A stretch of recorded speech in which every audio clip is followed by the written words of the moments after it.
All this points us on towards the final and, of course, the hardest passage of all, which is 1 Timothy 2. I'm sorry I'm going on. Please bear with me. I'm on page 12 and I finish on page 15, so there's not far to go. I leave completely aside for this evening the question of who wrote 1 Timothy. You'll be glad to know. It is different from much of the rest of Paul, but people write differently in different situations. I do it myself. But that doesn't prove anything. What matters is, of course, what the passage says. I don't think I'm exaggerating when I suggest that it is this passage, 1 Timothy 2, far and away above all others, which has been the sheet anchor for those who want to deny women a place in the ordained ministry. I appreciate that some of you come from churches where you don't call what you do with your leaders, elders, whatever, ordination, but you can make the translation and forgive an Anglican late at night for just using his own language. Once again, the matter is, of course, very vexed and fought over. I have not read more than a fraction of the enormous literature. I possess lots of books on this and articles on this, and I've only read some of them. And the stuff is coming out all the time. And I'm just giving my opinion for what it's worth.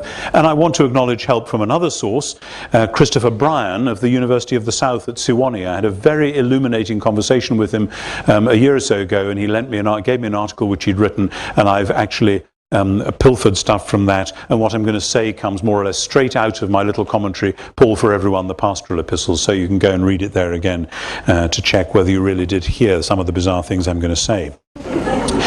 When people say that the Bible enshrines patriarchal ideas and attitudes, it's this passage they often have in mind, particularly verse 12. Women mustn't be teachers, the verse seems to say. They mustn't hold any authority over men. They must keep silent. That's how many translations put it.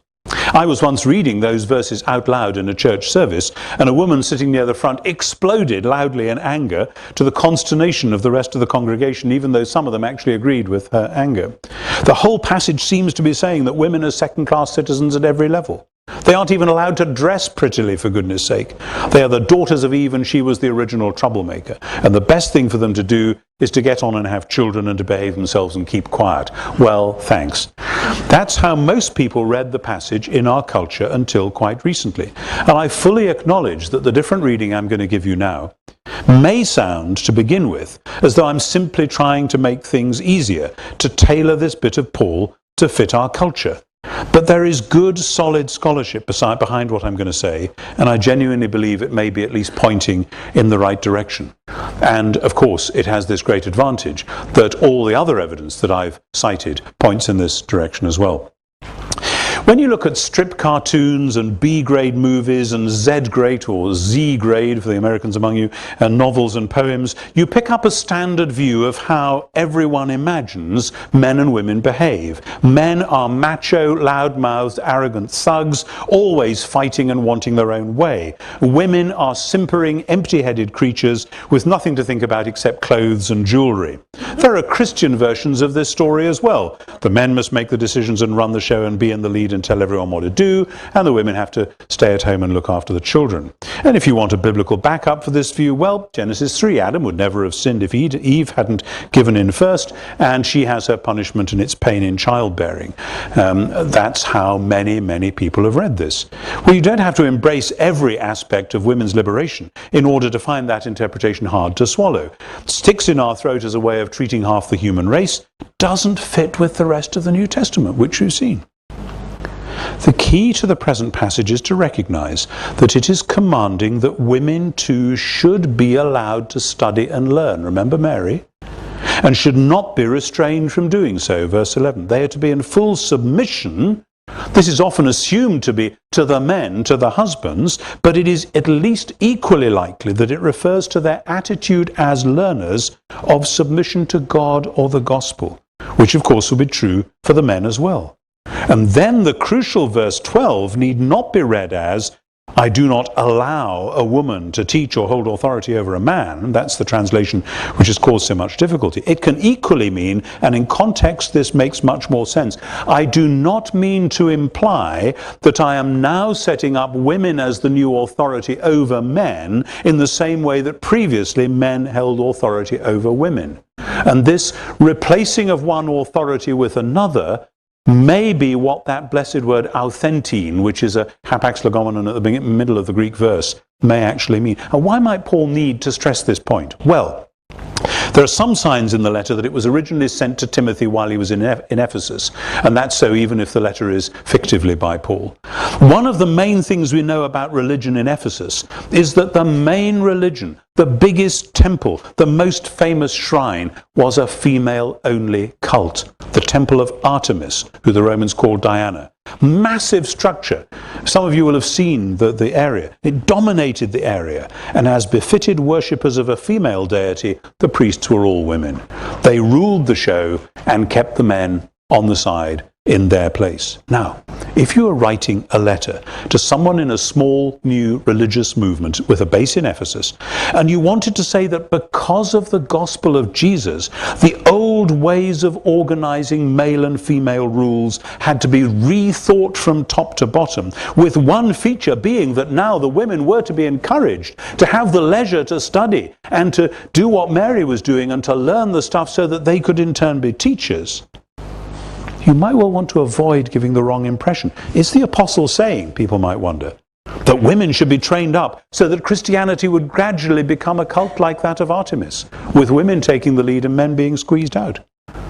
It seems to me that is what verse 12 is denying. It's ruling out that misunderstanding of saying women must be allowed the leisure to study. The word I've translated, I'll read you my translation in a minute, try to dictate to them, is unusual, but it seems to have the overtones of being bossy or seizing control. Paul is saying, like Jesus in Luke 10, that women must have the space and leisure to study in their own way, not in order that they may muscle in and take over the leadership as though this was a new version of the Artemis cult, but so that men and women alike can develop all the gifts of learning, teaching and leadership that God is giving them. What's the point of the other bits of the passage then? Verse 8 is clear. Notice, the men must give themselves to devout prayer and must not follow the normal male stereotypes. No anger or arguing. You know, Paul is saying, we all know about the B-grade movies. Don't be like that. You don't have to be like that just because you're male. And then verses 9 and 10 make the same point about the women. They must be set free from their negative cultural stereotype of being empty-headed little things who are only concerned about getting their hair done and having new jewellery. But they must be set free not in order to be dowdy, unobtrusive little mice. Give me a break. But so that they can make a creative contribution to the wider society. Paul says they must do good works. And we think, oh yeah, making the tea and stuff. No, in that context, the phrase doing good works means being public benefactors. It means that they must get out there and make things happen in the society. If that means paying for a new hospital to be built, if that means working on the organization of some social project which is going to make things better for people, that's the kind of good works we're talking about, not just doing fussy little Christian things in the background. It's being people like Phoebe and Lydia in the early church, helping with public works and the arts and so on, being a benefactor of the whole community. Why then does Paul finish off with the explanation about Adam and Eve? Remember that his basic point is to insist that women too must be allowed to learn and study as Christians and not be kept in unlettered, uneducated boredom and drudgery. Well, the story of Adam and Eve makes the point well. Look what happened when Eve was deceived. Women need to learn. They need to be given responsibility. Adam sinned quite deliberately. He was in real trouble. The Old Testament is very stern about that. Eve needs to get to the point where she's not just kept as a pseudo-child, but can actually grow up. Now, what about the bit about childbirth? Paul doesn't see that as a punishment. Rather, he offers an assurance that, though childbirth is indeed difficult and painful and dangerous, often the most testing moment in a woman's life, this is not a curse which must be taken as a sign of God's displeasure, as some almost certainly thought on the basis of their reading of Genesis 3.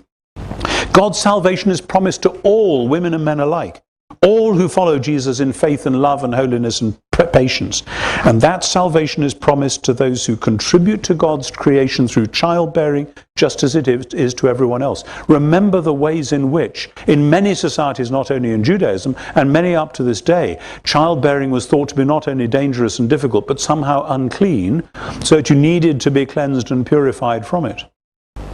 Becoming a mother is hard enough, God knows, without pretending it's somehow an evil thing. Let's not leave that implication lying around like an unexploded mine. Let's read this text as I believe it was intended, as a way of building up God's church, men and women, women and men alike. And just as Paul was concerned to apply this in one particular situation, so we must think and pray carefully about where our own cultures, our own prejudices, and yes, our own angers are taking us. We live in a world where the only real moral high ground is claiming that you're a victim. That's not a very good way of doing moral argument. When we hear ourselves doing it, let's say, there are better ways of making this point. Otherwise, you just have this endless scramble for that pseudo-moral high ground, and we know what that looks like. Think of the Middle East. We must make sure that we conform not to any of the different stereotypes the world offers, whether stereotypes of this or that culture, the right or the left or whatever, but rather to the healing, liberating, humanizing message of the gospel of Jesus. Let me just read you my translation of this passage. This is what I want. The men and this is in my commentary, Paul for Everyone, the Pastorals, so you can get it there. This is what I want. The men should pray in every place, lifting up holy hands with no anger or disputing. In the same way, the women too should clothe themselves in an appropriate manner, modestly and sensibly. They should not bother about elaborate hairstyles or gold or pearls or expensive clothes. Instead, as is appropriate for women who profess to be godly, they should adorn themselves with good works. Remember what I said that meant. They must be allowed to study undisturbed, in full submission to God. I am not implying that women should always teach men or try to dictate to them. They should be left undisturbed. Adam was created first, you see, and then Eve, and Adam wasn't deceived, but the woman was deceived and fell into trespass. She will, however, be kept safe through the process of childbirth if she continues in faith, love, and holiness with prudence. That's, at least, I believe, a possible and arguable reading of the passage.